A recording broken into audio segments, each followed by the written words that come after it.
सत्यनारायण भगवान की व्रत कथा। राधे राधे मित्रों, आइए सुनती हैं सत्यनारायण व्रत कथा। प्रथम अध्याय।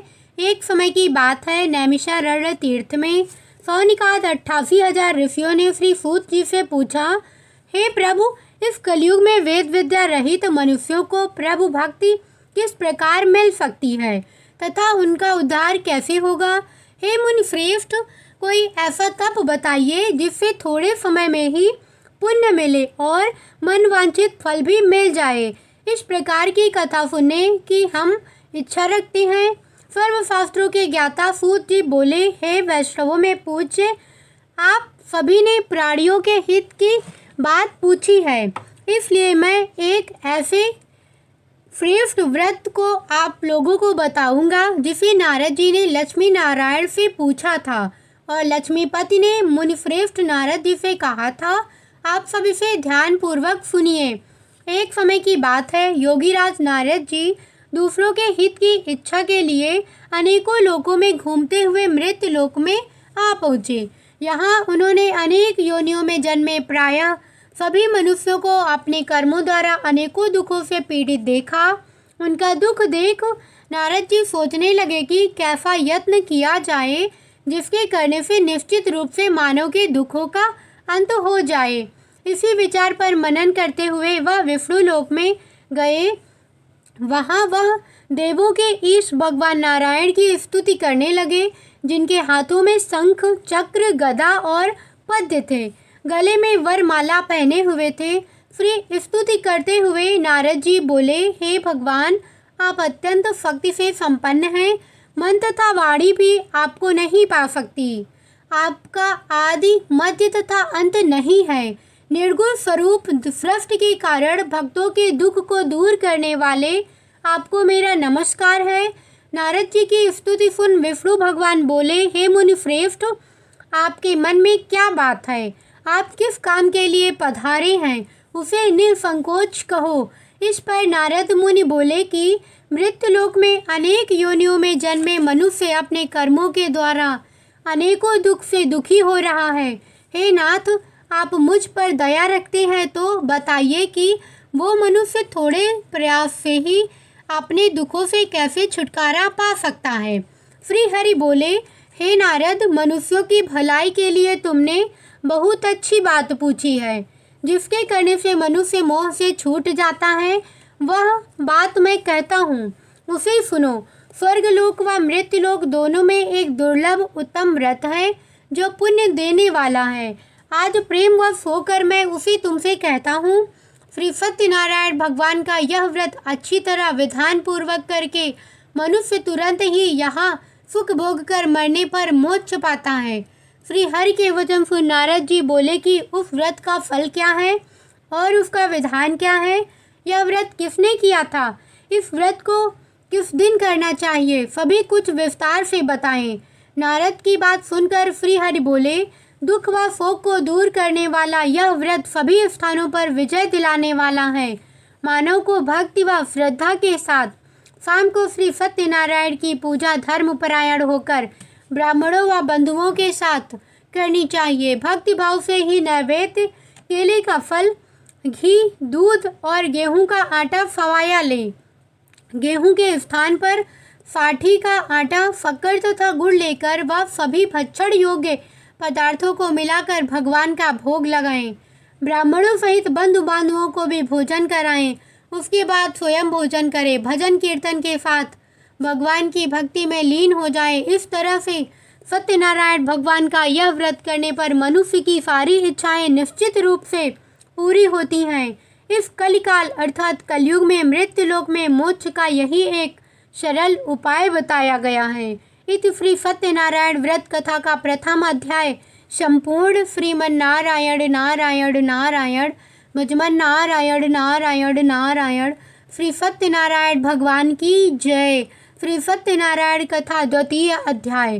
सूत जी बोले, हे ऋषियों, जिसने पहले समय में इस व्रत को किया था उसका इतिहास कहता हूँ, ध्यान से सुनो। सुंदर काशीपुरी नगरी में एक अत्यंत निर्धन ब्राह्मण रहता था।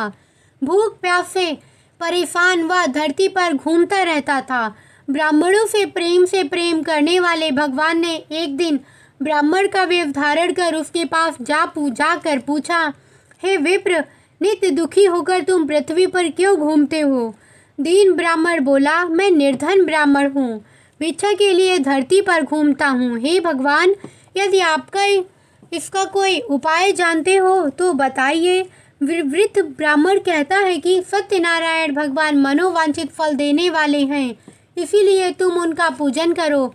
इसे करने से मनुष्य सभी दुखों से मुक्त हो जाता है। वृद्ध ब्राह्मण बनकर आए सत्यनारायण भगवान उस निर्धन ब्राह्मण को व्रत का सारा विधान बताकर अंतर ध्यान हो गए। ब्राह्मण मन ही मन सोचने लगा कि जिस व्रत को वृद्ध ब्राह्मण करने को कह गया है, मैं उसे जरूर करूँगा। यह निश्चय करने के बाद उसे रात में नींद नहीं आई। वह सवेरे उठकर सत्यनारायण भगवान के व्रत का निश्चय कर भिक्षा के लिए चला गया। उस दिन निर्धन ब्राह्मण को भिक्षा में बहुत धन मिला, जिससे उसने बंधु बांधवों के साथ मिलकर श्री सत्यनारायण भगवान का व्रत संपन्न किया। भगवान सत्यनारायण का व्रत संपन्न करने के बाद वह निर्धन ब्राह्मण सभी दुखों से छूट गया और अनेक प्रकार की संपत्तियों से मुक्त हो गया। उसी समय से यह ब्राह्मण हर माह इस व्रत को करने लगा। इस तरह से सत्यनारायण भगवान के व्रत को जो मनुष्य करेगा वह सभी प्रकार के पापों से छूटकर मोक्ष को प्राप्त होगा। जो मनुष्य इस व्रत को करेगा वह सभी दुखों से मुक्त हो जाएगा। सूत जी बोले कि इस तरह से नारद जी से नारायण जी का कहा हुआ श्री सत्यनारायण व्रत को कैसे मैंने तुमसे कहा। हे विप्रो, मैं अब और क्या कहूँ? ऋषि बोले, हे मुनिवर, संसार में उस विप्र से सुनकर और किसने इस व्रत को किया, हम सब इस बात को सुनना चाहते हैं। इसके लिए हमारे मन में श्रद्धा का भाव है। सूत जी बोले, हे मुनियों, जिसने इस व्रत को किया है वह सब सुनो। एक समय वही विप्र धन व ऐश्वर्य के अनुसार अपने बंधु बांधवों के साथ इस व्रत को करने को तैयार हुआ। उसी समय एक लकड़ी बेचने वाला बूढ़ा आदमी आया और लकड़ियां बाहर रख कर अंदर ब्राह्मण के घर में गया। प्यास से दुखी वह लकड़हारा उनको व्रत करते देख विप्र को नमस्कार कर पूछने लगा कि आप यह क्या कर रहे हैं तथा इसे करने से क्या फल मिलेगा, कृपया मुझे भी बताइए। ब्राह्मण ने कहा कि सब मनोकामनाओं को पूरा करने वाला यह सत्यनारायण भगवान का व्रत है। इनकी कृपा से ही मेरे घर में धन धान्य आदि की वृद्धि हुई है। विप्र से सत्यनारायण व्रत के बारे में जानकर लकड़हारा बहुत प्रसन्न हुआ। चरणामृत लेकर वह प्रसाद खाने के बाद वह अपने घर गया। लकड़हारे ने अपने मन ही मन में संकल्प किया कि आज लकड़ी बेचने से जो धन मिलेगा उसी से श्री सत्यनारायण भगवान का उत्तम व्रत करूँगा। मन में इस विचार को ले बूढ़ा आदमी सिर पर लकड़ियां रख उस नगर में बेचने गया जहां धनी लोग ज़्यादा रहते थे। उस नगर में उसे अपनी लकड़ियों का दाम पहले से 4 गुना अधिक मिलता है। बूढ़ा प्रसन्नता के साथ दाम लेकर केले, शक्कर, घी, दूध, दही और गेहूं का आटा ले और सत्यनारायण भगवान के व्रत की अन्य सामग्रियां लेकर अपने घर गया। वहाँ उसने अपने बंधु बांधवों को बुलाकर विधि विधान से सत्यनारायण भगवान का पूजन और व्रत किया। इस व्रत के प्रभाव से वह बूढ़ा लकड़हारा एक पुत्र आदि से युक्त होकर संसार के समस्त सुख भोगने लगा। अंतकाल में वैकुंठ धाम चला गया। इति श्री सत्यनारायण व्रत कथा का 2वां अध्याय समाप्त। श्रीमन नारायण नारायण नारायण भजमन नारायण नारायण नारायण। श्री सत्यनारायण भगवान की जय। श्री सत्यनारायण कथा 3 अध्याय। सूत जी बोले, हे श्रेष्ठ मुनियों, अब आगे की कथा कहता हूँ। पहले समय में उल्कामुख नाम का एक बुद्धिमान राजा था। वह सत्यवक्ता और जितेंद्रिय था। प्रतिदिन देव स्थानों पर जाता और निर्धनों को धन देकर उनके कष्ट दूर करता था। उसकी पत्नी कमल के समान मुख वाली तथा सती साध्वी थी। भद्रशिला नदी के तट पर उन दोनों ने श्री सत्यनारायण भगवान का व्रत किया। उसी समय साधु नाम का एक वैश्य आया। उसके पास व्यापार करने के लिए बहुत सा धन भी था। राजा को व्रत करते हुए देखकर वह विनय के साथ पूछने लगा, हे राजन, भक्तिभाव से पूर्ण होकर आप यह क्या कर रहे हैं? मैं सुनने की इच्छा रखता हूँ। तो आप मुझे बताएं। राजा बोला, हे साधु, अपने बंधु बांधवों के साथ पुत्र आदि की प्राप्ति के लिए एक महाशक्तिमान श्री सत्यनारायण भगवान का व्रत व पूजन कर रहा हूँ। राजा के वचन सुन साधु आदर से बोला, हे राजन, मुझे इस व्रत का सारा विधान कहिए। आपके कथानुसार मैं भी इस व्रत को करूँगा। मेरी भी संतान नहीं है और इस व्रत को करने से निश्चित रूप से मुझे संतान की प्राप्ति होगी। राजा ने व्रत का सारा विधान सुन व्यापार से निवृत्त हो वह अपने घर गया। साधु वैश्य ने अपनी पत्नी को संतान देने वाली इस व्रत का वर्णन कर सुनाया और कहा कि जब मेरी संतान होगी तब मैं इस व्रत को करूँगा। साधु ने इस तरह के वचन अपनी पत्नी लीलावती से कहे। एक दिन लीलावती पति के साथ आनंदित हो सांसारिक धर्म में प्रवृत्त होकर नारायण भगवान की कृपा से गर्भवती हो गई।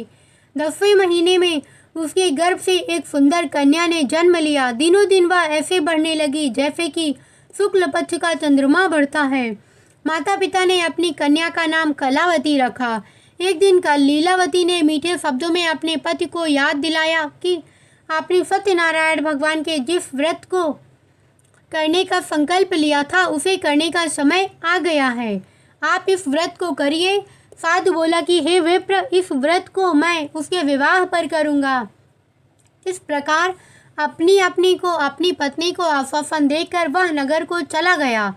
कलावती पिता के घर में रह दिनों दिन बड़ी होने लगी। साधु ने एक बार नगर में अपनी कन्या को सखियों के साथ देखा तो तुरंत ही दूत को बुलाया और कहा कि मेरी कन्या के लिए योग्य वर देख कर आओ। साधु की बात सुनकर दूत कंचन नगर में पहुंचा और वहां देखभाल कर लड़की के सुयोग्य वाणिक पुत्र को ले आया।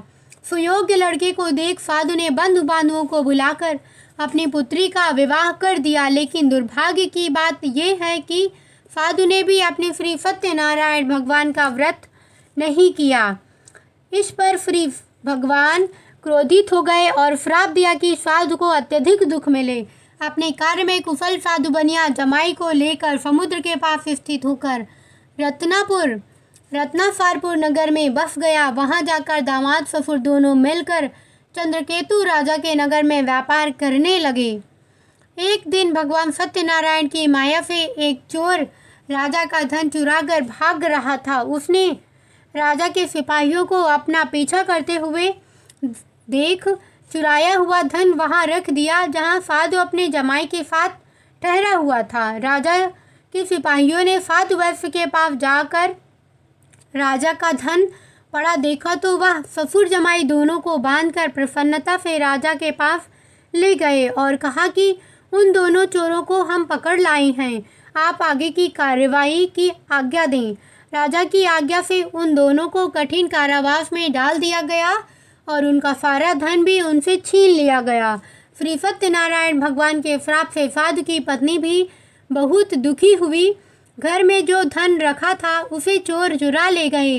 शारीरिक तथा मानसिक पीड़ा व भूख प्यास से अति दुखी हो अन्न की चिंता में कलावती एक ब्राह्मण के घर गई। वहां उसने श्री सत्यनारायण भगवान का व्रत होते देखा। फिर कथा भी सुनी व प्रसाद ग्रहण कर रात को घर वापस आई। माता ने कलावती से पूछा कि हे पुत्री, अब तक तुम कहाँ थी? तेरे मन में क्या है? कलावती ने अपनी माता से कहा, हे माता, मैंने एक ब्राह्मण के घर में श्री सत्यनारायण भगवान का व्रत देखा है। कन्या के वचन सुन लीलावती भगवान के पूजन की तैयारी करने लगी। लीलावती ने परिवार व बंधुओं सहित श्री सत्यनारायण भगवान का पूजन किया और उनसे वर मांगा कि मेरा पति तथा जमाई शीघ्र घर आ जाए। साथ ही यह भी प्रार्थना की कि सबका अपराध क्षमा हो जाए। श्री सत्यनारायण भगवान इस व्रत से संतुष्ट हो गए और राजा चंद्रकेतु को सपने में दर्शन देकर कहा, हे राजन, तुम उन दोनों वैश्यों को छोड़ दो और तुमने उनका जो धन लिया है उसे वापस कर दो। अगर तुमने ऐसा नहीं किया तो मैं तुम्हारा धन, राज्य व संतान सभी को नष्ट कर दूंगा। राजा को यह सब कहकर भगवान अंतर ध्यान हो गए। प्रातःकाल सभा में राजा ने अपना सुनाया। फिर बोले कि वाणिक पुत्रों को कैद और मुक्त कर सभा में लाओ दोनों ने आते ही राजा को प्रणाम किया। राजा मीठी वाणी में बोला, हे महान भवो, भाग्यवश ऐसा कठिन दुख तुम्हें प्राप्त हुआ है, लेकिन अब तुम्हें कोई भय नहीं है। ऐसा कहकर राजा ने उन दोनों को नए वस्त्र आभूषण भी पहनाए और जितना धन उनका लिया था उसने दुगुना धन वापस कर दिया। दोनों वैश्य अपने घर को चले गए। इति श्री सत्यनारायण भगवान व्रत कथा समाप्त। श्रीमन्नारायण नारायण नारायण भजमन नारायण नारायण नारायण। श्री सत्यनारायण भगवान की जय। श्री सत्यनारायण कथा चतुर्थ अध्याय। सूत जी बोले, वैश्य ने मंगलवार कर अपनी यात्रा आरंभ की और अपने नगर की ओर चल दिए। उनके थोड़ी दूर जाने पर एक दंडी वेशधारी श्री सत्यनारायण ने उनसे पूछा, हे साधु, तेरी नाव में क्या है? अभिवाड़ी बड़ी खंफता हुआ बोला, हे दंडी, आप क्यों पूछते हो? क्या धन लेने की इच्छा है? मेरी नाव में तो बैल व पत्ते भरे हुए हैं। वैश्य के ठोकर वचन सुन भगवान बोले, तुम्हारा वचन सत्य हो। दंडी ऐसा वचन कहकर वहां से दूर चले गए। कुछ दूर तक जाकर समुद्र के किनारे बैठ गए। दंडी के जाने के बाद साधु वैश्य ने नित्य क्रिया के पश्चात नाव में ऊंची उठते देखकर अचंभा माना और नाव में बेल पत्ते आदि देखकर वह मूर्छित हो गए और जमीन पर गिर पड़े। मूर्छा खुलने पर वह अत्यंत शोक में डूब गया तथा उसका दामाद बोला कि आप शोक न मनाएं, यह दंडी का श्राप है, इसलिए हमें उनकी शरण में जाना चाहिए, तभी हमारी मनोकामना पूरी होगी। दामाद की बात सुनकर वह दंडी के पास पहुंचा और अत्यंत भक्तिभाव से नमस्कार करके बोला, मैंने आपसे जो असत्य वचन कहे थे उनके लिए मुझे क्षमा दे। ऐसा कहकर महान शोकातुर हो रोने लगा। तब दंडी भगवान बोले कि हे वणिक पुत्र, मेरी आज्ञा से बार बार तुम्हें दुख प्राप्त हो रहे हैं, तू मेरी पूजा से विमुख हुआ। साधु बोला, हे भगवान, आपकी माया से ब्रह्मा आदि देवता भी आपके रूप को नहीं जानते, तब मैं अज्ञानी कैसे जान सकता हूँ? आप प्रसन्न होइए, अब मैं सामर्थ्य के अनुसार आपकी पूजा करूँगा। मेरी रक्षा करो और पहले के समान नौका में धन भर दें। साधु वैश्य के भक्तिपूर्वक वचन सुनकर भगवान प्रसन्न हो गए और उसकी इच्छानुसार वरदान देकर अंतर ध्यान हो गए। ससुर जमाई जब नाव पर आए तो नाव धन से भरी हुई थी। फिर वही अपने अन्य साथियों के साथ नारायण भगवान का पूजन कर अपने नगर को चल दिए। जब नगर के नज़दीक पहुँचे तो दूत को घर पर खबर करने के लिए भेज दिया। दूत साधु की पत्नी को प्रणाम कर सकता है कि मालिक अपने दामाद सहित नगर के निकट आ गए हैं। दूत की बात सुन साधु की पत्नी लीलावती ने बड़े हर्ष के साथ सत्यनारायण भगवान का पूजन कर अपनी पुत्री कलावती से कहा कि मैं अपने पति के दर्शन को जाती हूँ, तू कार्य पूर्ण कर शीघ्र आना। माता के ऐसे वचन सुन कलावती जल्दी में प्रसाद छोड़कर अपने पति के पास चली गई। प्रसाद की अवज्ञा के कारण श्री सत्यनारायण भगवान रुष्ट हो गए और नाव सहित उसके पति को पानी में डुबो दिया। कलावती अपने पति को वहां न पाकर रोती हुई जमीन पर गिर पड़ी। नौका को डूबता हुआ देख वह कन्या को रोता देख साधु दुखी होकर बोला कि हे प्रभु, मुझ में तथा मेरे परिवार से जो भूल हुई है उसे क्षमा करें। साधु के दीन वचन सुनकर श्री सत्यनारायण भगवान प्रसन्न हो गए और आकाशवाणी हुई, हे साधु, तेरी कन्या मेरे प्रसाद को छोड़कर आई है, इसलिए उसका पति अदृश्य हो गया। यह वह घर जाकर प्रसाद खाकर लौटती है तो इसे इसका पति अवश्य मिलेगा। ऐसी आकाशवाणी सुन कलावती घर पहुंचकर प्रसाद ग्रहण करती है और फिर जाकर अपने पति के दर्शन करती है। उसके बाद साधु समस्त बंधु बांधवों सहित श्री सत्यनारायण भगवान का विधि विधान से पूजन करता है तथा इस लोक में सुख भोगवा अंत में स्वर्ग को जाता है। इति श्री सत्यनारायण व्रत कथा चतुर्थ अध्याय संपूर्ण। श्रीमन्नारायण नारायण नारायण भजमन नारायण नारायण नारायण श्री सत्यनारायण कथा पंचम अध्याय। सूत जी बोले, हे ऋषियों, मैं और भी एक कथा सुनाता हूँ, उसे भी ध्यान पूर्वक सुनो। प्रजा पालन में लीन तुंगध्वज नाम का एक राजा था। उसने भी भगवान का प्रसाद त्याग कर बहुत ही दुख सहन किए। एक बार वन में जाकर वन्य पशुओं को मारकर वह बड़ के पेड़ के नीचे आया। वहीं उसने ग्वालों को भक्ति भाव से अपने बंधुओं सहित श्री सत्यनारायण भगवान का पूजा करते देखा। अभी मानवश राजा ने उन्हें देखकर भी पूजा स्थान में नहीं गया और ना ही उसने भगवान को नमस्कार किया। ग्वालों ने राजा को प्रसाद दिया, लेकिन उसने वह प्रसाद नहीं खाया और प्रसाद को वहीं छोड़ वह अपने नगर को चला गया। जब वह नगर में पहुंचा तो वहां सब कुछ तहस नहस हुआ पाया तो वह शीघ्र ही समझ गया कि यह सब भगवान ने ही किया है। वह दोबारा ग्वालों के पास पहुंचा और विधि पूर्वक पूजा करके प्रसाद खाया तो श्री सत्यनारायण भगवान की कृपा से सब कुछ पहले जैसा हो गया। दीर्घ काल तक सुख भोगने के बाद मरणोपरांत उसे स्वर्ग लोक की प्राप्ति हुई। जो मनुष्य परम दुर्लभ इस व्रत को करेगा तो भगवान सत्यनारायण की अनुकंपा से उसे धन धान्य की प्राप्ति होगी। निर्धन धनी हो जाता है और भय मुक्त हो जीवन जीता है। संतानहीन मनुष्य को संतान सुख मिलता है और सारे मनोरथ पूर्ण होने पर मानव अंतकाल में वैकुंठ को जाता है। श्री सूत जी बोले, जिन्होंने पहले इस व्रत को किया है, अब उनके दूसरे जन्म की कथा कहता हूँ। वृद्ध सतानंद ब्राह्मण ने सुदामा का जन्म लेकर मोक्ष की प्राप्ति की। लकड़हारे ने अगले जन्म में निषाद बनकर मोक्ष प्राप्त किया। उल्कामुख नाम का राजा दशरथ होकर वैकुंठ को गए। साधु नाम के वैश्य ने मूरध्वज बनकर अपने पुत्र को आरे से चीरकर मोक्ष पाया। महाराज तुंगध्वज ने स्वयंभू होकर भगवान में भक्ति युक्त हो कर्म का मोक्ष पाया। इति श्री सत्यनारायण व्रत कथा का पंचम अध्याय संपूर्ण। श्रीमन्नारायण नारायण नारायण भजमन नारायण नारायण नारायण। श्री सत्यनारायण भगवान की जय। यह थी संपूर्ण सत्यनारायण भगवान की व्रत कथा।